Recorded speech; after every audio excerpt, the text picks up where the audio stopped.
but only one that's number one throughout the world, Chevrolet. The team that engineers Chevrolet is number one. The cars and trucks they design have greater public acceptance than any others in the world. The team that builds Chevrolet is number one. Every year they build more cars and trucks than anybody else anywhere. The team that sells Chevrolets is also number one. For every year they sell more manufactured goods and services than any other sales team in existence. Number one team. Think, if you will, what it means to be number one. And then think what it took to become number one. Years. Back in 1911, when that very first Chevrolet was put together in the Schulte garage in Detroit, Buick was already a household word. Oldsmobile was building 5,000 cars a year, while Ford was already building the greatest automobile plant in the world at Highland Park, Michigan. How could anyone dream that this car, this 1913 Chevrolet, this Cinderella of the industry, could dare to challenge Ford? Ford alone controls 50% of the market. He's building 250,000 cars a year. Everywhere you look, there are Fords. Challenge this? Challenge Ford? Take on the leader of the industry, lock horns with the undisputed master of them all? Ridiculous, absurd, impossible. So say the experts. But the men who build the first Chevrolet know they are building more than a car. They are forging a team comprised of the men who design Chevrolet, build Chevrolet, and sell Chevrolet. This team, as much as the car itself, would challenge the industry. Slowly, determinedly, the Chevrolet team begins its bid for leadership. In 1913, they build and sell 3,000 cars. Ford sells 400,000. 1917, fighting desperately, the Chevrolet team rams its sales up to a record-breaking 126,000. But Ford goes over the 500,000 mark. 1925, with sales continuing to zoom upwards, Chevrolet production reaches a record high of 500,000 units in a single year. But Ford goes over the 1,000,000 mark. 1926, Chevrolet organizes the first sales conference in the industry, the first sales training program, the first Sales Achievement Awards, the first cooperative advertising campaign. A new spirit inflames the Chevrolet team. Sales begin to soar. $8 million is pumped into new facilities to expand Chevrolet production to 1,000,000 units a year. 1927, the impossible happens. The thing the experts said could never occur. The dark horse that came from nowhere smashes home to victory. The leader, the champion, the master of them all, Chevrolet, is now the undisputed number one team. 1928. For the second year in a row, Chevrolet hangs up a victory over Ford. 1930. Depression stalks the land. Sales fall. But while others are wailing about conditions, Chevrolet's number one team goes to work with more vigor and drive than ever before to prove to the world that when things are toughest, they can be even more determined. For the third, fourth, fifth, and sixth years, Chevrolet roars into the finish line, leading everyone else in the industry, including Ford. 1935, the Chevrolet team charges out with the greatest mass-selling drive anyone has ever seen. On radio, in the movie houses, on the sales floor, never has there been so concentrated a selling effort. Chevrolet production is expanded with a new pressed metal plant in Indianapolis, a new assembly plant in Baltimore, Million car years are resumed as Chevrolet continues to rise. 1936, 37, 38, 39, 40, 41. Every year it's Chevrolet number one. 1942, Chevrolet hangs up the gloves for the duration, goes all out for war production. But in 1945, with the war over, Chevrolet comes charging back with the greatest expansion program in its history. And matching the production upsurge, our team launches its greatest sales drive. 1948, over 1 million. 1949, 1,376,000. 1950, 1,800,000.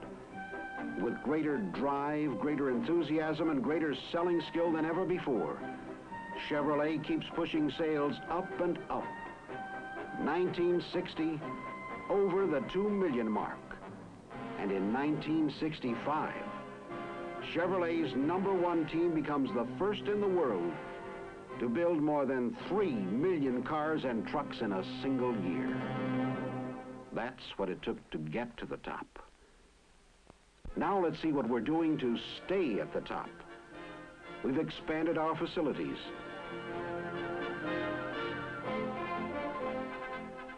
We've instituted a new quality control program to make sure every car is in a more deliverable condition when it reaches the dealer. Every car has a 100% functional electrical check.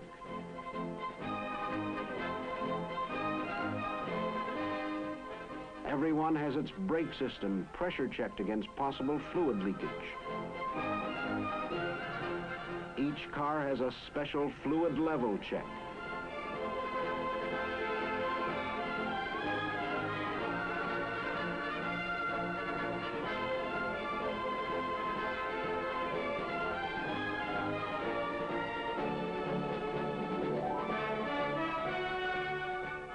Each car has 100% cleanup before shipment.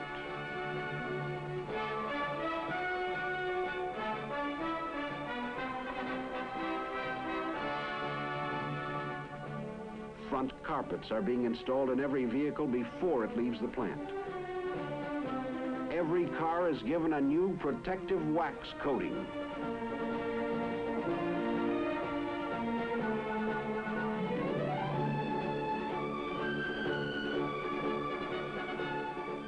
Finally, each car is double-checked for all inspections to make sure it's in tip-top condition. Only then is that number one team sticker put on the windshield.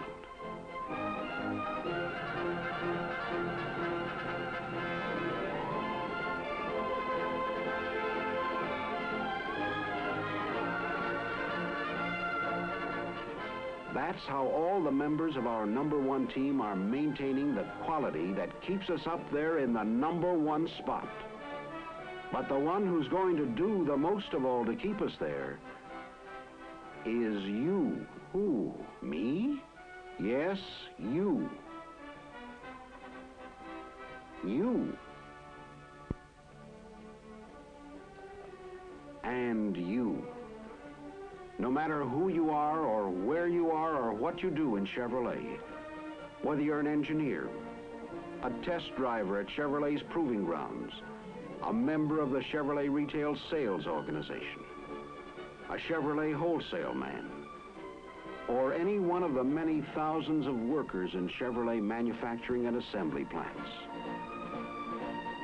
Whether you're a foreman or an inspector, or an assembler, or a sweeper, you're all on the number one team.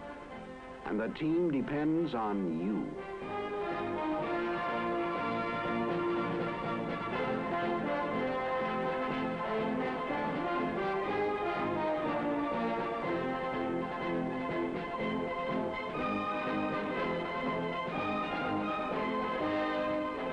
The team depends on you to be there on the job every day.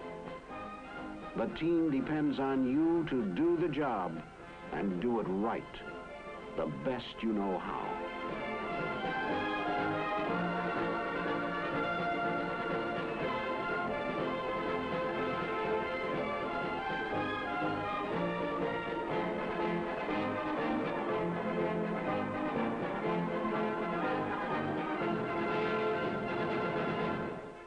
Wherever you are, you're a very important part of the #1 team. Without your drive, your determination, your daily dedication to the job, there wouldn't be a #1 team. For even though Chevrolet is the biggest and most successful organization in the world, its strength is no greater than that of its individual members. When you're talking to a customer in a Chevrolet dealership, the impression you make is even more important because you have first-line contact with the people who buy Chevrolets. To the public, you are Chevrolet, your tops, #1. And because you are #1, people expect more of you, more spirit, more pride, more quality. They expect you to show that you're #1 in many ways, large and small. The way a letter is typed, the way a bill is made out, the way a telephone is answered, the way a customer is treated, the way his car is serviced. They expect more attention to all the little things that lead to better quality, courtesy, promises made and kept. First-class appearance indicates first-class service, and the quality of service that has to be done only once. Most of all, Chevrolet customers expect that cars that are built by the #1 team be made ready with #1 quality and delivered in a #1 way to make certain that the customer who buys from Chevrolet this time will come back and buy from Chevrolet next time. #1 treatment for every customer is the only way to keep leadership in our own hands. More than 2,000 different cars have come and gone since Chevrolet first came into being. They had engineers, designers, assemblers, dealers, and salesmen too. But where are they now? To get to where it is today, Chevrolet had to win out over every single one of them. No, leadership did not come easily to Chevrolet. It was fought for and paid for by the unstinting efforts of many thousands of people who went before us. It was they who made us #1. Years of effort, years of struggle, years of always trying a little harder, being a little better, fighting a little longer than the other guy. It's up to you today, who enjoy the status of being #1, to keep Chevrolet #1. There's no one else who can do it, except each of you, the working members of the #1 team.